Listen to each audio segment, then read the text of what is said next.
جی خوش آمدید ناظرین، اور وقت ہوا ہے مقابلہ حسن قرات کا۔ اللہ کے کلام کی تلاوت کا شرف جن لوگوں کو ملتا ہے وہ اللہ کی طرف سے منتخب لوگ ہوتے ہیں۔ ہدایت بھی اللہ دیتا ہے، راستے پر بھی اللہ لاتا ہے، یہ سب اسی کے فضل سے ممکن ہے۔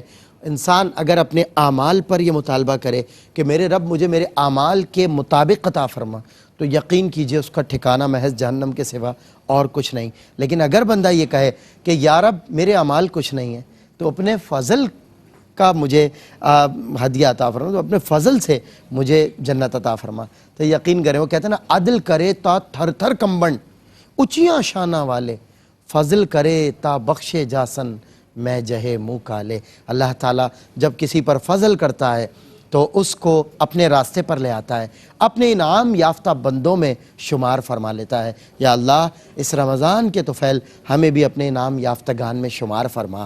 ہماری یہ دعا، اور اس دعا کے ساتھ مقابلہ حسن قرات کا کرتے ہیں آغاز۔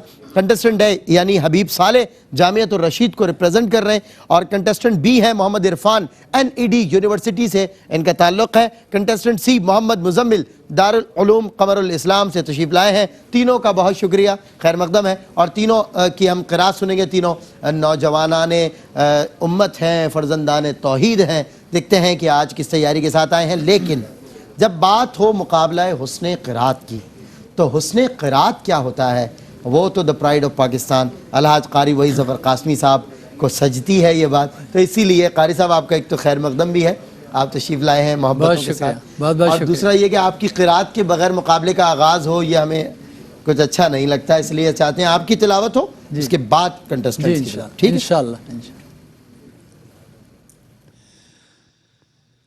اعوذ باللہ من الشیطان الرجیم،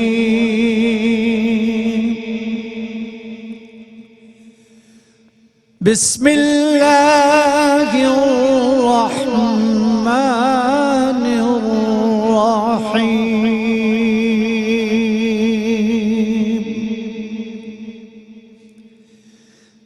الشہر الحرام بالشہر الحرام والحرمات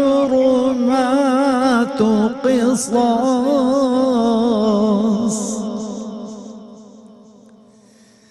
فمن اعتدى عليكم فاعتدوا عليه بمثل ما اعتدى عليكم، واتقوا الله واعلموا أن الله مع المتقين،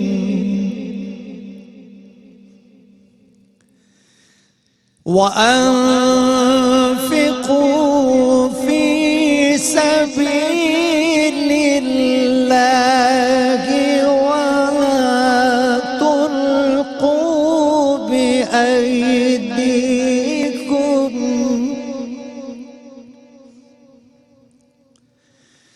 ولا تلقوا بأيديكم إلى التهلكة وأحسنوا إن الله يحب المحسنين۔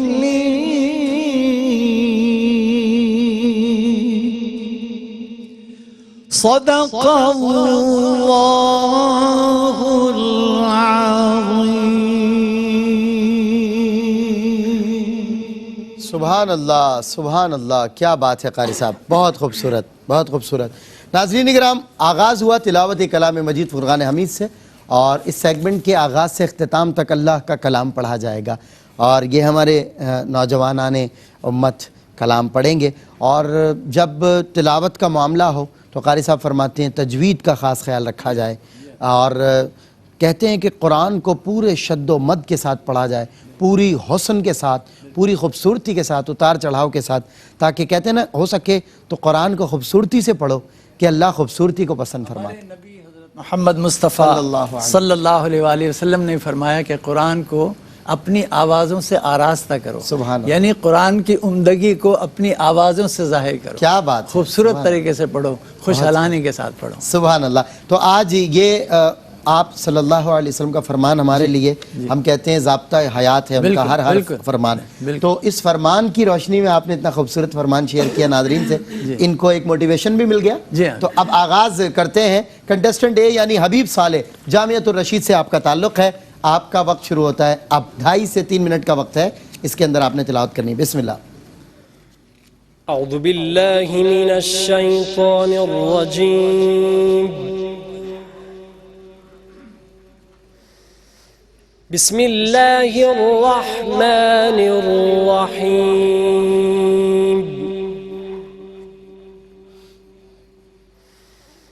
ألم تر أن الله يزجي سحابا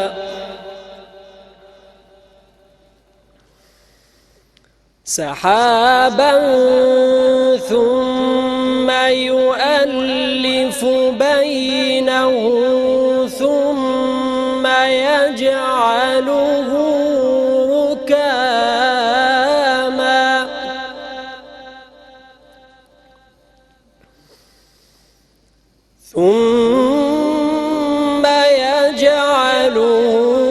ركاما فترى الودق يخرج من خلاله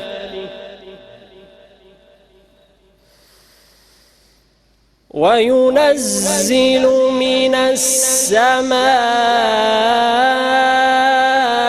من جبال فيها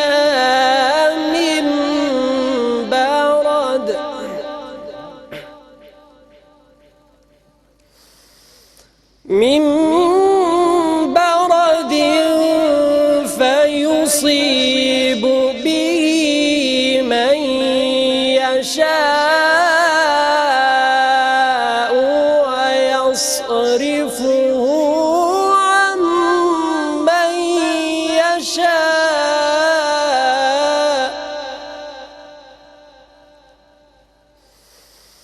يكاد سنا برقه يذهب بالأبصار يقلب الله الليل والنهار إن في ذلك لعبرة لأولي الأبصار والله خلق كل دابة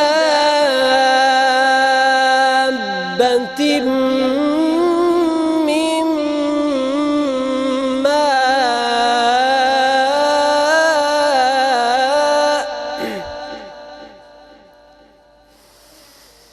فمنهم من يمشي على بطنه ومنهم من يمشي على رجلين ومنهم من يمشي على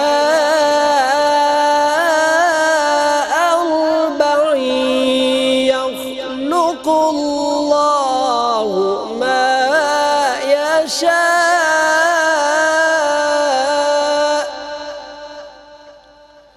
إن الله على كل شيء قدير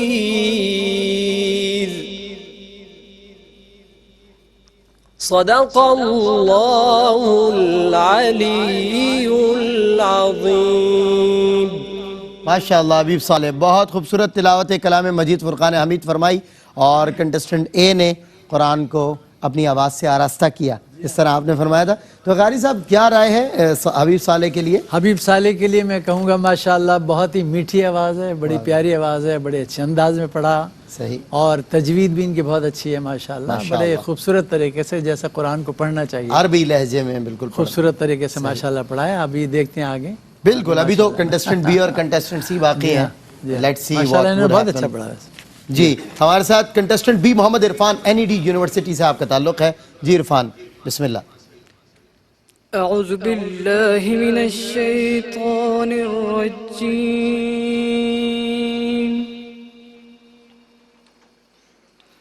بسم اللہ الرحمن الرحیم.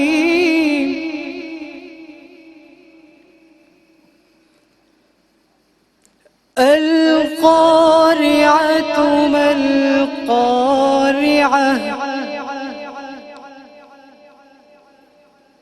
وما أدراك ما القارعة.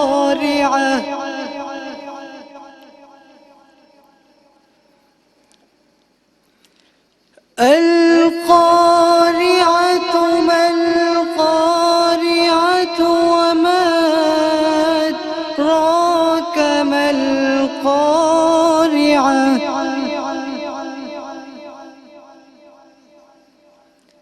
يوم يكون الناس كالفراش المبثوث.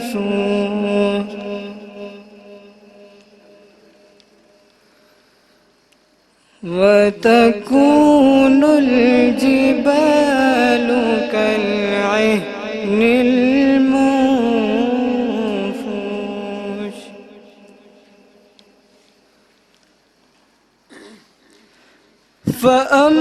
فأما من ثقلت موازينه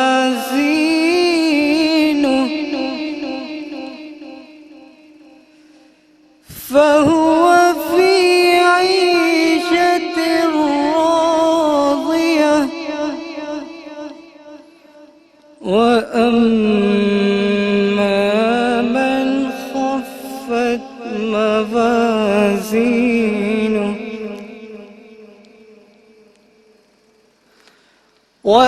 وأما من خفت موازينه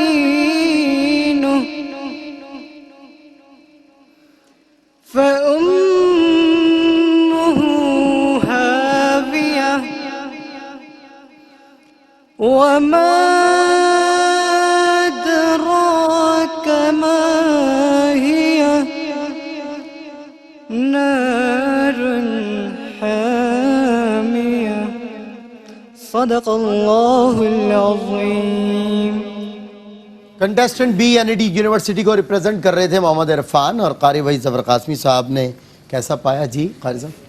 عرفان کے لیے میں کہوں گا کہ انہوں نے پڑھا تو اچھا ہے، آواز اچھی ہے، لیکن تجوید میں انہوں نے کافی غلطیاں کی ہیں. جیسے وما ادراک، اس میں آپ نے قلقل ہر جگہ چھوڑ دیا. ادراک کیا لیکن آواز صحیح نہیں جی ہے ہاں. اس کی. آپ کو پتہ ہے نا کہ قطب جد، قاف طا با جیم دال، ان 5 حروف میں قلقلہ ہوتا ہے پورے قرآن میں. تو یہ دال اس میں شامل ہے، اس میں آپ نے قلقلہ نہیں کیا. وما ادراک، ٹھیک ہے. اور دوسرے نارن نہیں ہے بیٹا، نارن، را پہ 2 پیش ہیں، آپ کو اس کو پر پڑھنا ہے. نارن، نارن، آپ نے بولا نارن حامیہ، نہیں نارن حامیہ، ٹھیک ہے بیٹا. بہرحال یہ کہ آپ نے کوشش اچھی کی ہے، ابھی اور محنت کریں گے انشاءاللہ اچھے قاری بنیں گے. ٹھیک ہے قاری صاحب، لاسٹ کنٹسٹنٹ آپ کی خدمت میں پیش کیا جا رہا ہے محمد مزمل، دارالعلوم قمر الاسلام، اور آپ کی تلاوت کا وقت ہوتا ہے اب. بسم اللہ. اعوذ باللہ من الشیطان الرجیم.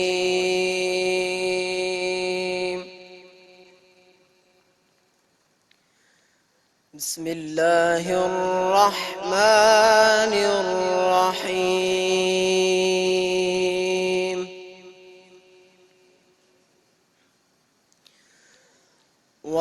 والتين والزيتون وطور سينين وهذا البلد الأمين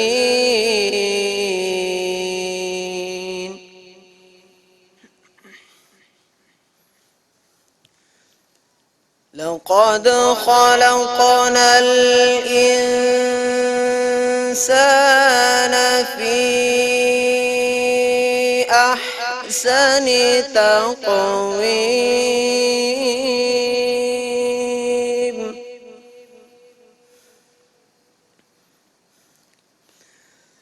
ثم رددناه أسفل سافلين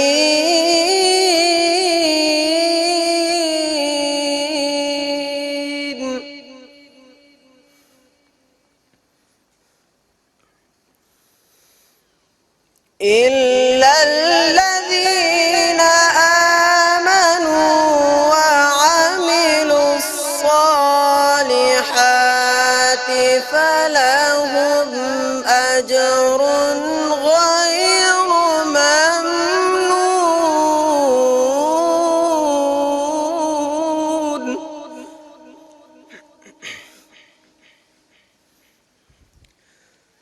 فما يكذبك بعد بالدين أليس الله بأحكم الحاكمين